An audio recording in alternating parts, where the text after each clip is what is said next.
2 көн дәвамында район комиссиясы 5 төркемгә бүленеп, мәгариф, мәдәният һәм сәламәтлек саклау учреждениеләренең яңа уку елына һәм кышкы сезонга әзерлеген тикшерде.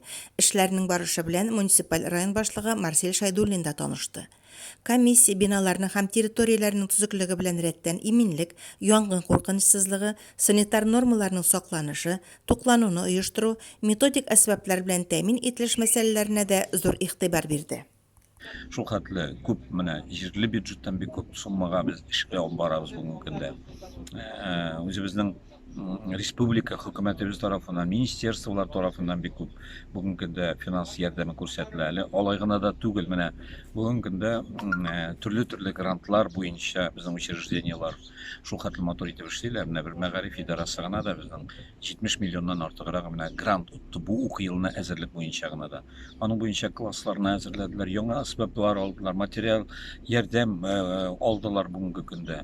Ремонт ясадылар бүгенге көндә. Менә 30 миллионнан артыграк бүгенге көндә мәдәният юнәлеше буенча, медицина юнәлеше буенча шулай ук менә шушы саннарны китерә алам. Мәдәният учаклары да яңа сезонга халыкны кабул итүгә әзер. Барлык авыл клублары да нык әзерләнгәннәр. Инде район тарафыннан инде буяулар бирелгән иде.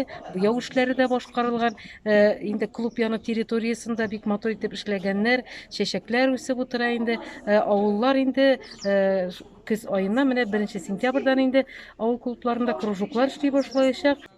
Мәгариф учреждениеләре дә 1 сентябрьдән балаларны кабул итүгә әзер. Аларның һәрберсендә агымдагы ремонт эшләре башкарылган. Татнефть компаниясе ярдәмендә Актүбәнең 2нче мәктәбендә капиталь ремонт ясала. Хочу выразить огромные слова благодарности, в первую очередь, главе нашего района, уважаемому Марселю Зуфаровичу Шайдуллину, за поддержку наших школ, руководителю исполнительного комитета, его заместителям, за поддержку наших образовательных учреждений, что в подготовке школ по ремонту, по приобретению оборудования.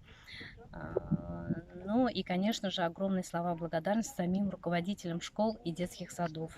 Подготовились очень хорошо. Да, конечно, есть замечания, но это мелкие замечания.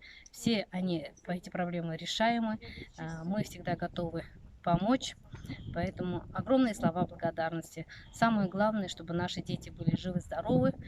И самое главное, чтобы детишек было больше, а условия, комфортные условия для них мы всегда создадим.